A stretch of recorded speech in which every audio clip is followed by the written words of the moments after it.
Hello everyone and welcome, welcome, welcome.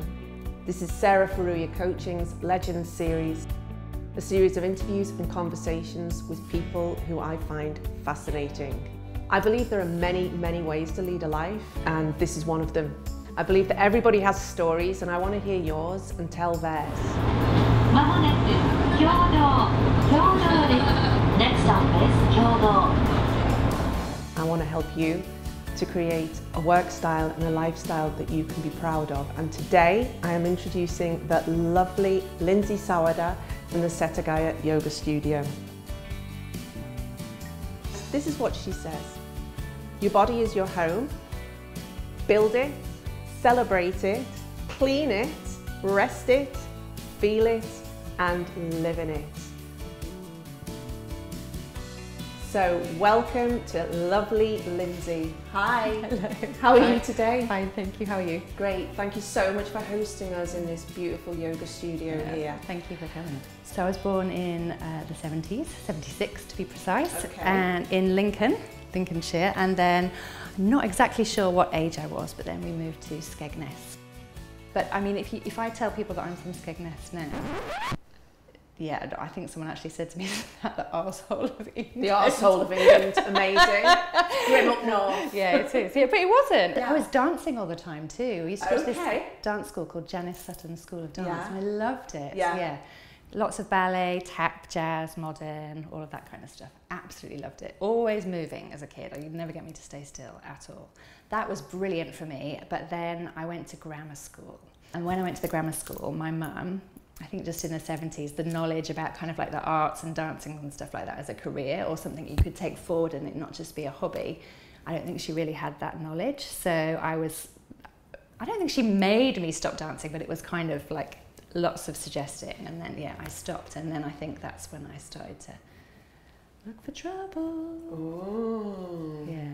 Or not look for it, it just kind of found You. me. Yeah, it has a way of doing that. The 80s and the 90s had a way of going, oh, you, the one who's not doing what you want to do and that you love, we'll have you. Yeah. What do you think, like, from that time, from your past, from the time in England, what served you? Do you think what serves you? Well, when I did French at school, I really loved travelling to France. Mm-hmm. So I wanted to sort of travel a little bit, and I didn't really have the many finances to do it. So I became a nanny, and then I knew I would be able to travel the world. Beautiful. So, you're a nanny. Yes. You went to France. What other countries did you go to? As a nanny? Yes. Oh, I did the au pair in America. Amazing. So, yeah, it was great, and I lived in Alabama. Alabama. Oh my yeah. God, sorry Americans. Sorry Alabama people. And one girl's like, I'm going to San Francisco. One girl's, I'm staying here. And where are you going? I'm going to Alabama. And they went, ooh, what are you doing there? That's weird. Why are you going to Alabama? It was brilliant. Yeah. Absolutely brilliant. Yeah. And the family that I work for have actually been to visit me in Japan too. We're still Oh. close. Yeah. So then I went back to New York, and I worked as a nanny in New York. Mm-hmm. And they got transferred to Japan. How old are you, by the way, at this point? I am like 21. And is that your first landing in Japan, or is that the landing? That is the landing. The Awesome. one and the only. Yes. Yeah, I worked for a family I lived in Minami Azabu, that's sort of like very foreigner friendly. The expat ghetto. Exactly, yeah, that's where I lived. And it was easy, you know, I didn't have to pay rent or anything like this. I lived in a big house, which I thought was normal in Japan. I had no idea. Yeah, no idea whatsoever. And then I met my husband after I'd been here for 6 months. And it was in a bar. I know you're going to ask me what it was, so I'm just going to tell you. Thank you. Everybody does. It was in a bar in Roppongi. Yeah. Yeah. Which bar was it, by the way? Propaganda. Okay. You know. Sorry, just for those of you who don't know, it's a really famous pickup bar in Roppongi, no? It wasn't at the time. It was a fun bar, wasn't it? At the time. It was quite nice. It was just a fun bar. Yeah. It was a good bar. A lot of expats went there, and the owner now, she isn't the owner, she now lives in Canada with Okay. a Canadian husband, but I'd gone to see her that night, and my husband was her friend also, so he'd gone to see her, and she got really busy behind the bar, and she said, you two talk together. So my husband didn't speak much English and I spoke zero Japanese, so she just handed this dictionary over the bar and somehow we managed to communicate. So let's start kind of bringing it up to date. So now you're fluent in Japanese and you live in a 3-generation living house now. So, okay, so this is the question on so many mixed marriage lips is this, like, how do you make the decision to move into the family surroundings? When your income goes from 2 to 1 and you're about to have a baby. Okay. Yeah. That was it. It's just that's how it was. Yeah. Now I've met your mother-in-law and I actually really quite like her. She's funny. She's got a spirit. Yeah, she has. She has. And she speaks English. Yeah. So it's been 16 plus years now that you've been living like this. Tell us a bit about that. I mean, it's got its ups and downs. When my daughter was little, there was usually somewhere in here if I needed to pop out and get something, or if I wanted to go to my dance class, she would stay with my daughter. I took guitar classes for a while, so she stayed with her then in the evenings and things like that. It wasn't like I was dumping her on all the time, but it was nice. And then when everyone else is out, but they want dinner when they get home, then I could make dinner for them, or vice versa. All those kind of lovely things that you can do as a family that just make other people's lives easier. Yeah. It's tricky sometimes. You can't say exactly what you want to say, but then there's you can't say exactly what you want to say, so you're not going to go off your nut at your husband if you're mad with him. You've got to kind of be respectful a little bit. Yeah. Especially the first few years when we lived together, and I think that was probably quite good for us, actually. Good for me, because I tend to be if I go, I'm 50 feet and climbing. Yeah. It takes a lot for me to go, but when I do, I go off. Yeah. But no, not since. Yeah, I'm a little bit more calm and Yeah, there's not wrong with that, actually. It's interesting, isn't it, that we feel like we should be able to just go off and do all these things that we want to. Is it kind to say to a 70-something-year-old woman, no, it's not, is it, really? You could say it nicely. Yeah, and I have to be careful not to trample on people, because I can be a little bit bossy. Yeah. And I try not to be bossy with her. Yeah. And then if my husband and I are having a bit of a disagreement about something, I was brought up in a household. I mean, I think everybody that knows my family knows this, so I don't think I'm speaking out of turn, but they're battles, not fisticuffs generally, but anger, real anger, and no filters. No, not at all. And I've had to filter myself, but I really feel that that's been good for me, because I think that would have been one of the things that I would have brought my, what did you say, heritage or something? Cultural inheritance. Yeah. I think I might have brought that to the table if it hadn't been for my mother-in-law. Oh God, I love that so much. I really do. I'm just digesting. I want to cry, actually. Me just too. I'm having a little moment here, because it's oftentimes people who practice things like you and I do, like yoga and mindfulness and coaching and what have you, we do the work because we need the work, because we want the work, right? Yeah. It's not because we're flipping perfect masters. No. Most of the yoga teachers that I know are. Yeah. I mean, include myself in that. Yes, everyone's got a really interesting backstory, and that's what says many ways to lead a life. Yeah. This is really important stuff, Lindsey. Thank you for sharing that. Super stuff. I don't think I've ever verbalised it like that either, so that was good for me too. Yeah. You've really hit on something really important there, and just there are ways to do things, and I'm grateful to my family, but there's a cultural inheritance there. Some things that I want to undo, and that's part of, and part of that is so that I can be of more service in the world. That sounds so cheesy in a way, but that's it. It's I just want to be more of myself in the world. Yeah. Does that make sense? It totally makes sense. Yeah. It totally makes sense. Yeah. And but with myself, with control, with skill. Yeah.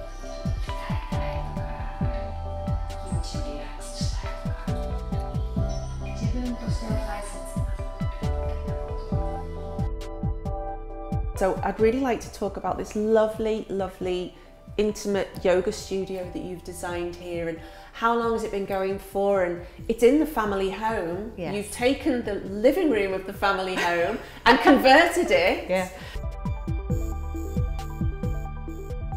So just tell me, when did you get that spark to do that, and how did you negotiate that with the family?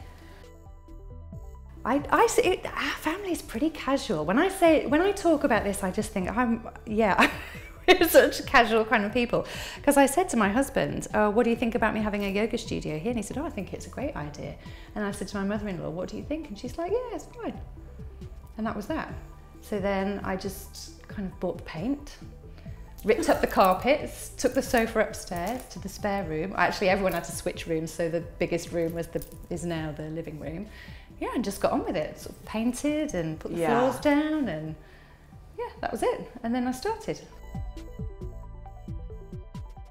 Yeah, so what does yoga mean to me? It just keeps me really nice and calm. It keeps me mentally clear. It keeps me fit. Yeah. And it's really built this like really wonderful community for me. And I think living as a foreigner in Japan, you know, I've got a lot of wonderful foreign friends, but it's nice to have that stability of having a Japanese community around you and people that you can support and people that can support me. Like, there's a lady, let me be clear, she didn't break her arm in class, but she broke her arm at the golf course, and everybody took her like meals around and stuff. People from the studio. Yeah. That was so lovely. That's exactly what I wanted for the studio. Oh, that's beautiful. Yeah. そしたら左足からいきましょう。左手は左膝につけて、右手は足の裏。 So you just start to feel a little bit more like the fabric of your community. That's what I did with the chalkboard out the front. Yes. So I've got these two big chalkboard signboards out the front. Yes. And originally I just had one, and the reason I put it was there was because I couldn't afford a proper signboard, so I made it myself. Were you there with the saw? Oh yeah, and the blackboard paint and the chalk, everything in the garden. And if you want to see, this is why the blanket, look, this is chalkboard paint on this chair. I don't know if you can see it. I can. Which is why that was on there to hide it, so it looks more professional. Hashtag just get on with it. So I realised that when I was out there writing on it, because at the beginning I didn't have waterproof chalk, so I was out there every bloody day once it rained, getting the, rewriting. And loads of people would stop and talk, even if they don't come to the studio. People walking by with their dogs and all sorts of people and stop and chat and ask what I'm doing. Yes. Even if they don't come, maybe someone that they know will come, and that is actually what's happened. And it's the second board that's out there now because the first one snapped in a typhoon. But I'm going to keep that. That's going to be like a permanent thing. What are your proudest moments? That goes another wave of almost tears. Having my daughter, and to add to that, without pain relief, that's kind of a Japanese thing too. Maintaining a happy marriage too. I mean, getting married is a proud moment, but the maintaining a happy marriage is the prouder thing. And just having a laugh with my husband every day. And he's really busy and I'm really busy, and sometimes, just hold hands as he gets into bed late at night, or vice versa. I go to bed quite early, but that kind of thing. And just, being happy and making a choice to be happy is a really kind of proud thing for me. Because I think, there are some things in my life that haven't been that easy, and I could have potentially been a not happy person. But to make the choice to be happy and to laugh and enjoy life and, do what I can, I think that makes me proud. But I also want to just talk about your daughter. So I met your daughter the other week, and I just find her such a breath of fresh air.